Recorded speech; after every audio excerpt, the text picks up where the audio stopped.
موت کے بعد اگر کسی کو اللہ نے اچھا حال دیا تو وہ دنیا جیسا اچھا حال نہیں ہوگا، بلکہ وہ بڑا ہوا ہوگا۔ چھوٹے میں چھوٹی ادنا سے ادنا درجے کی جنت اگر اللہ نے کسی کو دے دی جو ایمان کے ذرے پر ملے گی تو وہ اتنی بڑی ہوگی کہ جس کے اندر جو پوری دنیا سے 10 گنا بڑی ہوگی، اور 70-72 اس میں ہوں گی بیویاں، اور 80,000 اس میں ہوں گے خدمت گزار، اور دودھ کی نہریں، پانی کی نہریں، شہد کی نہریں اور پاکیزہ شراب کی نہریں اس کے اندر چل رہی ہوں گی۔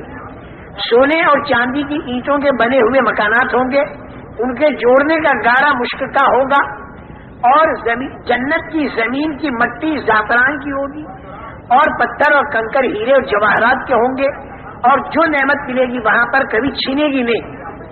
جنت میں جانے والا ہر آدمی جوان ہوگا، جوانی اس کی کبھی ختم نہیں ہوگی۔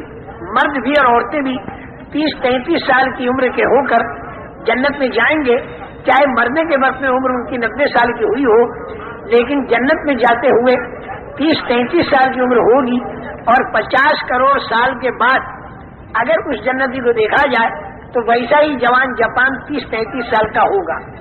جوانی ملی ختم نہیں ہوگی، اور زندگی ملی تو وہ بھی کبھی ختم نہیں ہوگی۔ موت کا وہاں پر ڈر نہیں، مکانات کے بوشیدہ ہونے کا ڈر نہیں، نہروں کے سوکھنے کا خطرہ نہیں۔ مرد ایک جگہ تکیہ لگائے بیٹھے ہوں گے مسحری پر، اور ان کی بیوی، اس مرد کی بیوی دوسرے کنارے پر تکیہ لگا کر بیٹھی ہوگی مسحری پر، اور سارا ایک عجیب و غریب منظر ہوگا۔ لا خوف علیہم ولا هم یحزنون، نہ تو آگے کا کوئی ڈر اور نہ پیچھے کا کوئی غم، نہ تو جوانی کے ختم ہونے کا غم، نہ زندگی کے ختم ہونے کا غم، کسی قسم کا کوئی ڈر بھی نہیں، کسی قسم کا کوئی غم بھی نہیں۔ تیز رفتار سواریاں، اگر دوسری جنتوں میں جانا ہوا اعلیٰ قسم کی تو وہاں پر بھی جانے کی اجازت ملے گی، اور ہفتے میں ایک مرتبہ کم سے کم اللہ تعالیٰ کی زیارت اور دیدار، یہ ایک اتنی بڑی نعمت ہوگی کہ جنت کی ساری نعمتیں اس کے سامنے ماند ہوں گی۔ اللہ کو اگر اس دنیا میں کسی نے نہ پہچانا اور اللہ کی معرفت اگر کسی کو نہ ملی تو زندگی اس کی بیکار گئی۔ اللہ کی معرفت جس کو مل جاتی ہے اور ایمان والا جو آدمی بن جاتا ہے تو پھر اللہ تعالیٰ کی زیارت وہاں پر ہوتی ہے، اور یہ ساری جنت کی نعمتوں میں اعلیٰ قسم کی نعمت ہوتی ہے۔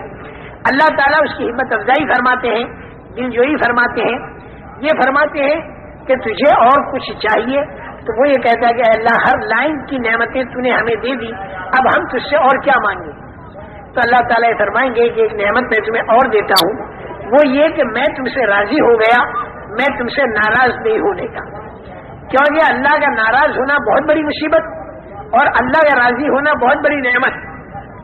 سورہ فاتحہ میں یہی 2 دعائیں مانگی جاتی ہے کہ انعمت علیہم والے راستے پر ہمیں چلانا، اور مغضوب علیہم والے راستے پر مت چلانا۔ انعمت علیہم والے راستے پر ہمیں چلانا، مغضوب علیہم والے راستے پر ہمیں مت چلانا۔ انعمت علیہم والا راستہ وہ ہے کہ جو اللہ کی رضامندی پر پورا ہوتا ہے، اور مغضوب علیہم والا راستہ وہ ہے جو اللہ کے غضب اور اللہ کی ناراضگی پر پورا ہوتا ہے۔ تو میں نے یہ عرض کیا میرے محترم دوستو کہ وہاں مرنے کے بعد جو اچھے حالات آئیں گے تو وہ بہت زیادہ اچھے ہوں گے، اور اگر خدا نہ خواستہ اگر برے حالات آئے تو وہ برے حالات بھی بہت ہی برے ہوں گے۔ جیسے دنیا کے ہیں ویسے نہیں۔ دنیا کے اندر کسی کو سزا ہوتی ہے اگر تو وہ 5.25 فٹ کے بدن کو ہوتی ہے، لیکن جہنم کے اندر اگر سزا ہوگی تو وہ بدن اتنا بڑا بنا دیا جائے گا کہ ایک دھار احد کے پہاڑ کے برابر، اور کھال اتنی موٹی کہ 3 رات تک چلو تب جا کے اس کی کھال پوری ہو۔ اتنا بڑا بدن بنا کر سانپ اونٹ کے برابر اور بچھو خچر کے برابر ایک مرتبہ کاٹے تو 40 سال تک تکلیف باقی رہے۔ اللہ تعالیٰ حفاظت فرمائے۔ اور آدمی پریشان، چاروں طرف سے فرشتوں کا ہتھوڑوں سے مارنا، آگ کا جلانا، اندھیرے کا ستانا، اس آگ میں اندھیرا، اور سانپوں اور بچھوؤں کا کاٹنا، بھوک اور پیاس کا ستانا، اور آدمی پریشان حال، بھاگنا چاہے گا تو دروازے بند ملیں گے، بڑے بڑے فرشتوں کے پہرے ملیں گے، اور فرشتوں سے کہے گا کہ تم ہماری کچھ مدد کرو، تو فرشتے مختلف لائن کے جواب دیں گے۔ فرشتے کہیں گے الم یاتکم نذیر، کیا تمہارے پاس کوئی سمجھانے والا نہیں آیا تھا، چونکانے والا نہیں آیا تھا دنیا کے اندر؟ قالوا بلى قد جاءنا نذير فكذبنا وقلنا ما نزل الله من شيء إن أنتم إلا في ضلال كبير وقالوا لو كنا نسمع أو نعقل ما كنا في أصحاب السعير فاعترفوا بذنبهم فسحقا لأصحاب السعير. وہ کہیں گے بے شک ہم کو سمجھانے والے آئے تھے، قد جاءنا نذیر، تو ہم نے ان کو جھوٹا سمجھا. ہم یہ سمجھے کہ جنت اور دوزخ یہ خیالی چیز ہے، کچھ بھی نہیں، دل بہلانے کی یا صرف دھمکانے کی ایک چیز ہے. ہم کو یہ نہیں معلوم تھا کہ یہ واقعہ ہوگا اور ایسا ہوگا. کاش کہ اس دن اگر ہم مان لیتے اور سن لیتے، سمجھ لیتے، تو آج ہم یہاں پر جہنم کے اندر نہ ہوتے. اپنے گناہوں کا وہ اعتراف اور اقرار کریں گے، لیکن یہ اعتراف اقرار کرنا وہاں ان کے کام نہیں آئے گا. بہت بڑا داروغہ ہو گئے فرشتہ، اس سے کہیں گے کہ تو اللہ سے یہ دعا کر، بنا دو یا مالک لیقضی علینا ربک قال انکم ماکثون. داروغے کا نام ہوگا مالک. اے مالک تو اللہ سے کہہ دے کہ ہم کو وہ ختم کر دے بالکل. تو وہ جواب دے گا کہ بالکل ایسا نہیں ہوگا، اب تمہیں یہیں پر رہنا ہوگا. الگ الگ جواب.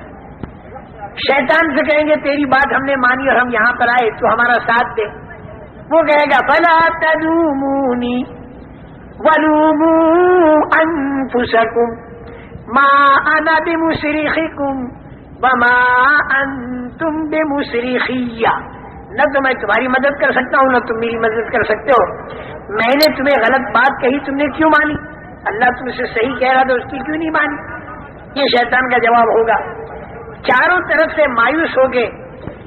پھر دیکھیں گے کہ بڑے بڑے جو چودھری اور بڑے بڑے ذمہ دار دنیا کے اندر جب کوئی بات پیش آتی تھی تو ان بڑوں بڑوں کے پاس جاتے تھے اور ان سے کہتے تھے کہ بھائی ہم ایک پریشانی میں ہیں تو ہماری پریشانی کو دور کرو. تو ان بڑوں بڑوں کے پاس بڑے لیڈر، بڑے نیتا، بڑے چودھری، بڑے سردار ان کے پاس جائیں گے اور کہیں گے ہم ایک پریشانی میں ہیں، چاروں طرف سے ہم کو سانپ کاٹتے ہیں، فرشتے مارتے ہیں، آگ جلاتی ہے، ہم بھاگ نہیں سکتے، فرشتے ذرا بھی ہم پر رحم نہیں کرتے، شیطان ہمارا ساتھ نہیں دیتا، تم ہمارے بڑے ہو، تم ہمارے لیے کوئی راستہ سوچو. تو وہ کہیں گے استبرأ الذین اتبعوا، وہ لوگ کہیں گے کہ ہم کچھ نہیں کر سکتے، ہم بری ذمہ ہیں، ہم کچھ نہیں کر سکتے. تب یہ چھوٹے پھر یوں کہیں گے کہ اب کی مرتبہ اگر اللہ نے ہم کو دنیا میں بھیجا تو اب ہم تمہاری پارٹی میں نہیں ہوں گے، اس لیے کہ تم نے ہم کو غلط راستہ بتایا. اور پھر وہ بددعائیں کریں گے، ربنا انا اطعنا سادتنا وکبراءنا فاضلونا السبیل ربنا آتهم ضعفین من العذاب ولعنهم لعنا کبیرا. اے اللہ ہم نے اپنے سرداروں کی مانی اور ہم نے اپنے چودھریوں کی مانی، لیکن اس نے ہم کو تیرے راستے سے ہٹا دیا. اے اللہ تو ان کے اوپر دگنا عذاب ڈال دے، اور اے اللہ تو ان کے اوپر اپنی لعنت کو برسا. میرے محترم دوستو، ایک بہت بڑا منظر کل قیامت کا آنے والا ہے اور اس میں کھرے اور کھوٹے کا فیصلہ ہوگا. یہ خبر انبیاء کرام علیہ السلام نے اللہ کے پاس سے لا کر ہمیں دی. اس کی تیاری کرنے کا زمانہ اس دنیا کا زمانہ ہے، مرنے کے بعد پھر کوئی تیاری آدمی نہیں کر سکتا.